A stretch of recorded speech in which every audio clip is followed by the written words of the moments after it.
the Right Honourable Craig Murray, former British ambassador, historian, human rights activist, and a man that's just been on the phone with Roger Waters. I mean, I'm not offended. I'd rather be on the phone to Roger Waters than to you. That happens in life. But I wanted to talk to you, and we're short of time now, about your friend and mine, your ally and mine, the great Julian Assange, now free as a bird in Australia, at least for now. Tell us how you felt when you woke up to that news. Well, it was amazing. I mean, overwhelmed with happiness, I suppose. And I think like many people who are close to the campaign and close to the family, I cried a lot because I've been working for this for well over a decade, and to see it actually happen before your eyes, and especially to see, you know, to first have a prospect of and then to see Stella and reunited with Julian and know he's going to be back with his little children, or he's really going to be with them for the first time. They've only ever been able to see him in a maximum security prison in a situation where Stella even stopped taking them because huge aggressive sniffer dogs were set on the little kids every time they went into that jail. So, you know, to see the family out of that situation was overwhelming. And for me, the personal emotion overtook the intellectual analysis for a while. Why do you think Biden blinked?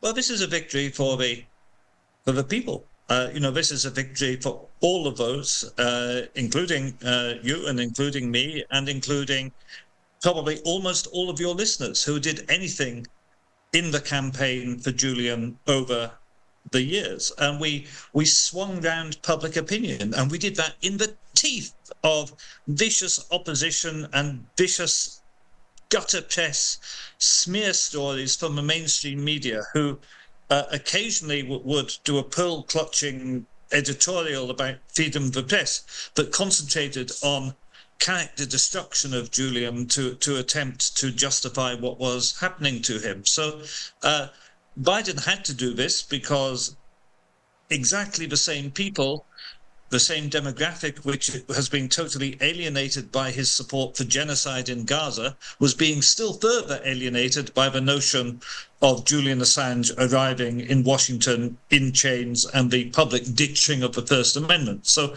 Biden was forced into this politically, but it's because we swung the tide of public opinion that he was forced into it politically. And yet, you see, we were told, how often we were told, that our campaign was small and ineffective, that we had the support of no mainstream media at all, that we were a nothing burger, really.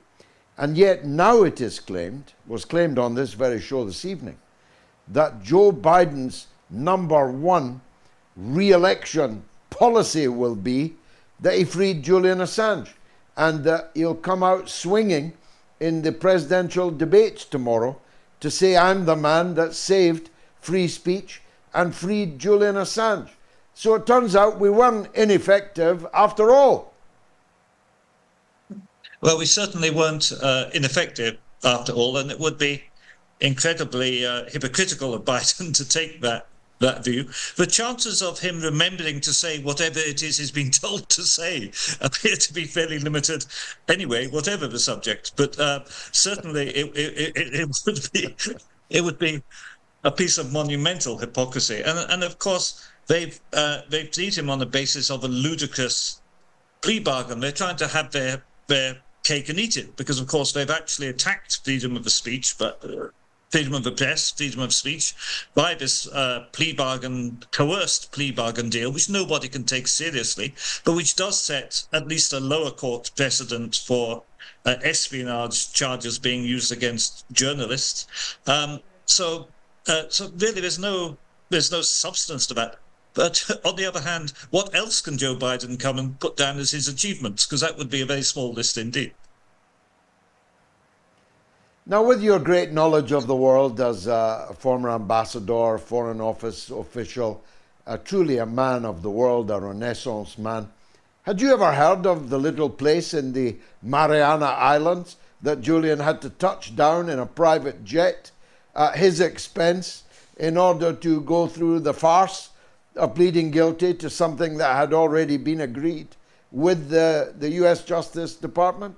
Where is the Mariana Islands? What are the Mariana Islands, and why are they American?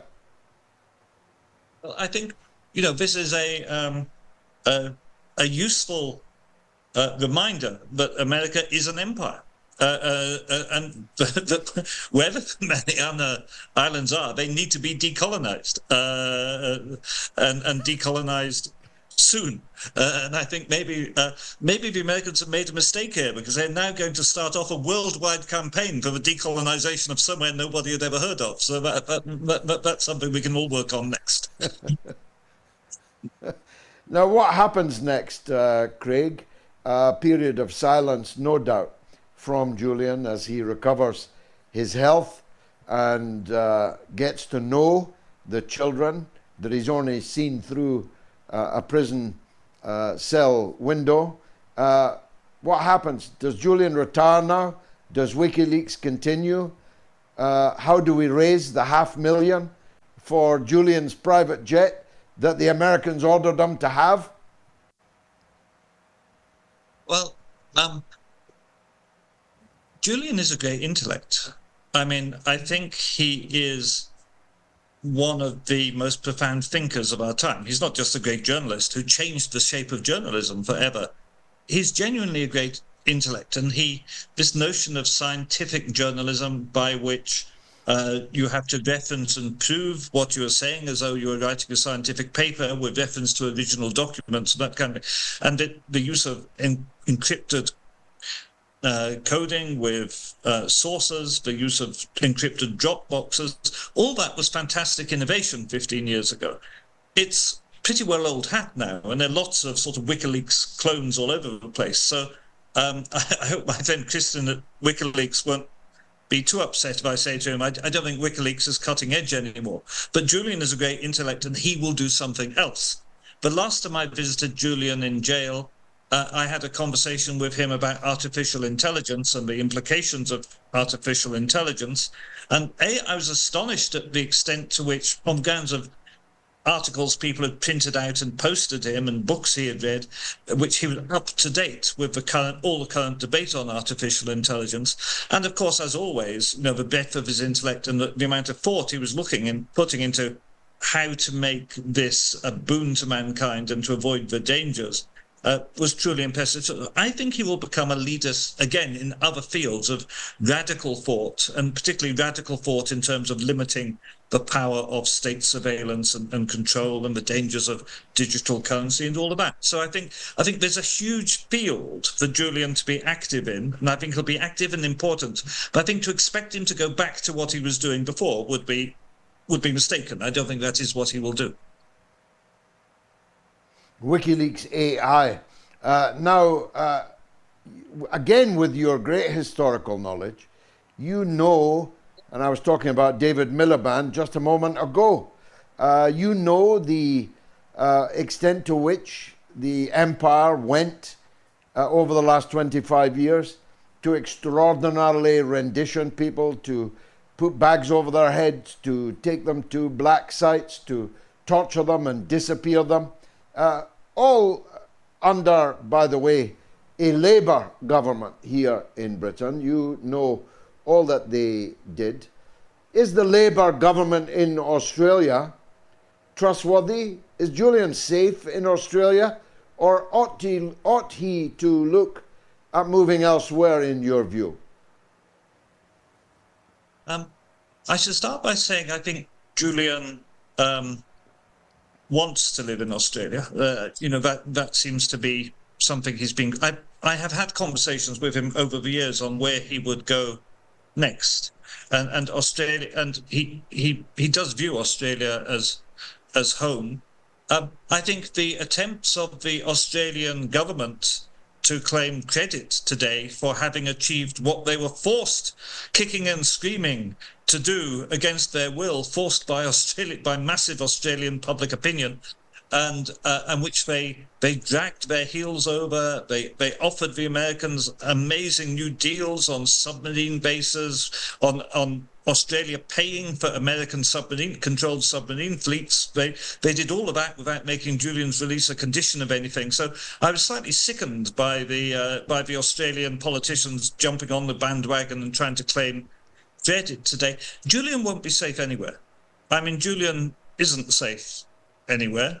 But the truth of the matter is that enemies of the neoliberal state and policy of the Western states and enemies of Zionism are not safe anywhere, any of us. As you know, you've been severely attacked before.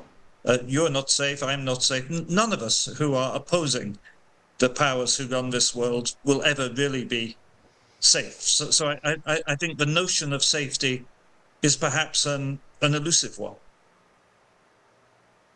An old-fashioned one. Honourable Craig Murray, thank you for belatedly joining us after you'd had your talk with Roger Waters. Hope we'll see him soon. Craig Murray, thanks for joining us.